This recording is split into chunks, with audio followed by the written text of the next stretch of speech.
Hi, everyone. Welcome to your update from days 31, 32, and 33 of Unit 1 bargaining. This is possibly our last update in this round of bargaining. And so the whole team is here with me today to speak to you about how those days went and give you information about next steps. So first, we're going to get you started, as always, with a round of introductions. I'm Amy Conwell. I'm the chair of the bargaining committee, co-lead negotiator on the bargaining committee, and chair of the local. Hi, everyone. I'm Kyle Shaw Mueller, vice chair of Unit 1.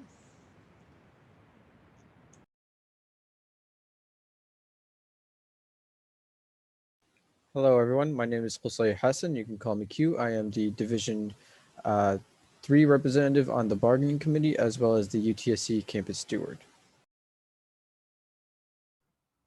Hi, my name is Adam Zendel. I teach in Canadian Studies, Urban Studies, and Geography, and I am the Div 5 rep.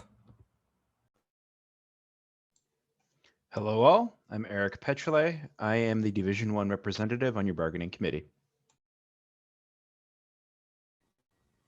Hi everybody, I'm Talia Isaacson. I'm the stewards representative on the bargaining committee. Hi, I'm Jonah, a TA in Geography and your Division 2 rep. Hi everyone, I'm Gina Janak and I'm a KIPI 3902 staff representative, which means I'm not a member of 3902, but I work with the local. And I had the privilege of being able to work with the committee this time as the co-lead with Amy on the bargaining committee. So the first thing that we need to share with you is that we have signed a tentative agreement. And we're so excited to be at this point where we have this full document to share with you. But before we tell you some thoughts that we have about the document and how we got here, it's really important to recognize that what made this possible is in large part your work, and importantly, the work of the folks who are on our strike committees as volunteers or as chairs, who facilitated a fantastic and successful Prepare to Strike Day, which was a series of actions in 10 locations across the city and across our various campuses, and really showed the employer how organized we are, how dedicated and ready you are, and that a strike threat was a real possibility. So thank you and excellent work to all of you. Next, I'm going to get on to the work of the bargaining committee over the past few days. So we started day 31 at 10 a.m. as we usually do on the Wednesday before we were hoping to arrive at a tentative agreement. And we bargained from 10 a.m. through the night. We stopped at 12 a.m. to think about, whether or not it made sense to keep going. But again, because of your work and your organization and how involved everyone was, we kept getting gains from the employer. And so they kept coming back to us with more, we kept coming back to them and pushing more, and on and on. And so because we kept getting gains and because we were able to have conversations with the whole team engaged, despite the long hours, we kept going. So we ended up continuing on throughout the night. And we actually stopped that day at about 11:30 a.m. the next day. So that gets us on to day 32. At that point, we had an agreement with the employer, but we decided that we needed to be careful and be responsible because we'd been going for 26 hours at that point. So we told the employer we would agree to a one-day extension if they would, and they did. And we took that extra time to go home, have a nap. Well, not go home, we're already home, but have a nap, recharge, rest a bit, have some food. And then we came back to it about 5-6 hours later. We all read through the entire MOA individually and then came back together and worked through slowly the remaining pieces that we had not yet agreed to as a team. And then we came back to the employer today, this morning at 10 a.m. on day 33 to go over some pieces that we felt were omitted or needed to be corrected or clarified. And we're really glad we did that because as part of that process, some important clarifications and corrections were made, including one important piece of compassionate leave that we were able to get in at the last minute that was omitted from the prior package that we had seen, the prior last pass. So that is what we did. That was our process. It's been, a real full out week, and particularly these last 3 days. So that is that's the update. We have a TA, and now you know how we got here over the past few days. What we're going to do now is each member of the bargaining committee is going to speak to how we feel about the work over the past few days, the process, and also we're going to leave you with one thing that we're really glad that we were able to get in this tentative agreement. And we're going to be speaking just sort of personally from just sort of our own thoughts about where we're at on all of this. Before we get started in that, I just wanted to say that the MOA that you will eventually see is over 100 pages. There is no way we could speak to all of the gains that are included in here. So that's what we're doing. We're not speaking to all the gains. We're just each drawing out one important piece that we would like to leave you with. So that's the plan. I'm going to get us started. So as you will know, the employer throughout this process was asking for concessions, and we did not have any of those concessions included in the tentative agreement.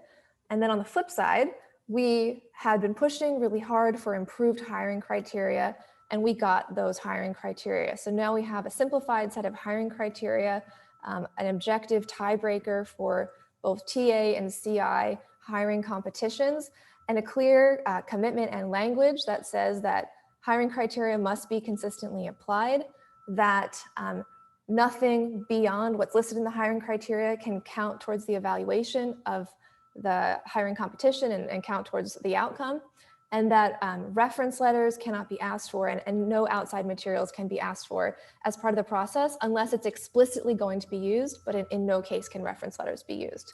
So from my perspective, that's one gain that I'm really happy about. The lack of concessions, no concessions, and the inclusion of vastly improved hiring criteria. And in terms of how I feel about the process, for me, it was just really great to work with this team and to see all of you really turn out and get organized and passionate about the work that we can do together. So Kyle, I'll pass it to you at this point. Yeah, thanks, Amy. And yeah, like I echo my real appreciation for having worked with this team. I think the way we did it, like the way we both talked to each other, but also talked to the employer was pretty flawless, really. Like there was always the utmost respect, even if there was occasionally disagreement, even within our own committee about certain key pieces. And, you know, in considering often unintended consequences and stuff, like we were always willing to work through our issues and figure out excellent solutions, which I think all members will see in our new tentative agreement. That said, one of the biggest sets of solutions, at least from my opinion, that we arrived at was just far better workload protections. So one is just an overhaul to our DDH, most especially like the introduction of a turnaround time table in our DDHs, such that it's now virtually impossible for supervisors to knowingly assign excessive marking work, especially. But also another really great point, and something, you know, that I think many workers take for granted is we more or less got to guarantee that we don't have to work on weekends anymore, at least not Unit 1 work. Pass it off to Q. Nobody's working on the weekends. Everybody wants a new romance. Okay, I was there to do that. Sorry. Anyways, so yeah, yeah. Again, I want to just extend like the utmost appreciation to working with everybody on the team. It was hard at some times, and we definitely had disagreements or just, you know, competing ideas on how best to achieve certain things. And the last 3 days were enlightening with for me, at least. I learned a lot about just what goes into bargaining, which I did not think that much work went into bargaining. It was very eye-opening, and it gave me a new appreciation for not just our union, but unions in general fighting for workers. So that is the first thing I'll say. The 3 days going on, like 26 hours. I had to do 36 hours, I think, because I had to go back to university. So I learned where my breaking point was, which was very much you learn something about that. But anyways, in terms of what I think I appreciated about what we got in terms of gains from this round of bargaining is work-related training. So we now have 2 guaranteed hours of work-related training. Pre-approved training is also something that we gained. So that those are all great, and we've expanded what you can get trained in. So one thing that I really appreciate is that one of the things you can get trained in now is accommodations and crisis referrals and knowing how to deal with any type of crisis one of your students may be going through, just from a mental health perspective. Not that that is just that type of training is just for mental health, it's for any crisis, but from a mental health perspective, I think that is something that our members will appreciate, because we care about our students and we want the best for them, and something like that is crucial for us to handle situations, unfortunate situations sometimes. So that is the one gain that I really appreciated. So that I'll pass it off to Adam. Hey everyone. Yeah, it was a long process. You know, I don't find it as exhausting as everyone else. I mean, I've got to spend a lot of quality time with my beloved cat here, Wicket, just on my lap in bargaining. So, I got to do that, which is pretty great. That's nice. I'm sure Wicket appreciates it too, that all the time he got to spend sitting here with me, sitting perfectly still, staring at a Zoom screen. I'm sure he loved it. For me, the sort of most impactful gain, as I feel, is the permanent subsequent appointment we got. Everyone in their PhD post funding, when their other subsequent appointments run out, they now get 70 hours a year guaranteed to them. That's a really important gain, because it protects people when they have the least amount of institutional supports. While the union can't really get rid of tuition, that 70 hours will fully cover the cost of tuition. The union, that 70 hours also gets you all of the health benefits, all of the access to funds that we've gained over the years. It's a really monumental gain that's going to help some of the more vulnerable members of our community. So I'm just thrilled to be able to present that to you and include that in the collective agreement this round. I'll pass it off to Eric now. Echoing Adam's sentiment about not necessarily the lack of tiredness, but for me, a big tiredness preventer during the past 3 days was just the amazing energy and passion that everyone on this committee brought to the table. We were able to have healthy, productive disagreements with each other at 4 a.m. And if it wasn't for how everyone on this team contributes to fostering that environment, I do not think that, I don't think we'd be still going today. We'd be beyond exhausted and probably sick of each other. But that might be a overly pessimistic thought. One of the gains that I'm most excited for in the current tentative agreement is the new deferral provisions that we've acquired. There's now a functionally defer at any time clause for either academic or personal reasons when taking a TA-ship, with deadlines of August 15th and April 15th for the fall, winter, and summer sessions respectively, which gives everyone a lot more wiggle room for having to defer work for unforeseen circumstances, whether they be pedagogical, whether they be personal. And that is just a huge relief that plays nicely into the subsequent appointments, subsequent appointment gains that Adam previously mentioned. It's a great relief to know that the interruption of academic work is not as disruptive as it previously was. And I'll pass it off to Talia. Hi, everybody. I just want to echo what everyone else has been saying, what Adam has said, and what Eric has said. It's been a long process, but it's been made so much easier by how well this team has worked together. Like, it's been a pleasure, and I've learned so much from everybody here. It's made all the long nights a lot easier. And I guess for me, one gain we got that for me is very important and I'm very happy about is that we finally have a 4-month guaranteed pregnancy and parental leave that's paid. So up until this point, how parental leave or pregnancy leave would work is that after you secured a contract, if you took your leave, but then that contract, kind of what was left of it was paid. So most people weren't getting the full 4 months. So if you took one kind of midway through the semester, now you're guaranteed to be paid the full amount of about 4 months whenever you take the leave, which is great. We've also secured continuation of benefits during this period as well of being on leave. But yeah, so I'm excited to bring that back, and now I'll just pass this on to Jonah. So this is my first experience working on a bargaining team. Joining the team in the midst of bargaining was a bit disorienting, and the bargaining process has been exhausting and at times overwhelming. But I've also learned a lot about bargaining from the rest of the team, which will be invaluable moving forward. I couldn't have asked for a better team to initiate me into the bargaining process. I look forward to carrying this experience and knowledge with me in the future. I'm very pleased to have gained an additional $1,000 stipend for first-time CIs on top of the base salary through this agreement to compensate new CIs for the extra work required when putting together a new course.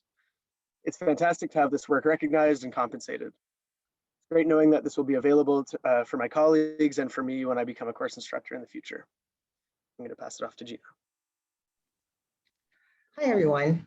Wow, I get to follow everyone who spoke so eloquently about the process and some of the gains. So I guess for me, what was a learning experience for me too, is how the committee came together and thought about the impact of Bill 124. We knew that we were going to be limited to 1% caps and compensation and benefits. And so early on, we were thinking about how to ensure we could get the most we could absolutely get under those provisions of the legislation. And the committee did that. We asked a lot of hard questions from the employer around financial costings and that sort of thing, starting back in November, but a lot more recently. And the employer was able to cooperate and bring costings forward to us, some of it earlier, some of it like more at the last minute when we were trying to make sure and that we would be able to get the most that we could under the legislation. And I think that you'll see that there was a lot of creativity on our part and creativity that was from the employer side too, when you see the memorandum of agreement. And I have to say, it was a real privilege working with this committee. I've worked with lots of different committees and lots of different collective agreements, but it was the first time in the university sector. So, you know, I learned alongside with everyone about things that I hadn't known before. So with that, I'll hand it over to Amy and Kyle. Thanks, Gina, and thanks everyone for speaking to your experience and some of the gains that we've made. So to all of you watching, you're probably wondering, okay, great. I hear that we have all these awesome gains. I want to read it for myself and I want to know what comes next. Don't worry, you're about to be able to do that. So we're putting together a sort of high level summary and analysis of all of the gains that we've made. And we're going to make that available to you. We're going to email it out. And we're also going to direct you to how to be able to access the entire MOA, which is the draft tentative agreement, via the member portal. So you'll be able to read the whole thing and our summary and analysis soon. And I'm going to pass it off to Kyle to speak to next steps and what will happen at the meeting exactly. Yeah, so as Amy emphasized earlier, this whole process depends entirely on you as Unit 1 members, whether in the tremendous pressure you put on the employer, especially this week, but also beforehand during the prepare to strike day, or talking to your students about bargaining. Like, all of this really matters a lot. Like, your participation matters a lot for the process, and so that's why all of this is culminating in a meeting that we're having on Monday from 3 to 6 p.m. Where we will present our tentative agreement to you. And then at that meeting, there will be a vote to decide whether to present this tentative agreement to the broader membership via an online ballot. So that's obviously a very important thing happening on Monday. In addition, at the meeting, you'll also hear a report back from our excellent strike committees who have done so much over the last month to get you involved, to organize the Prepare to Strike Day. And honestly, without them, who knows if we would have gone even half as fast as we did Wednesday night and into Thursday morning. So yeah, with that, please register for the meeting for 3 to 6 on Monday. And we hope to see you there. In solidarity, everyone. Solidarity. Solidarity. Solidarity.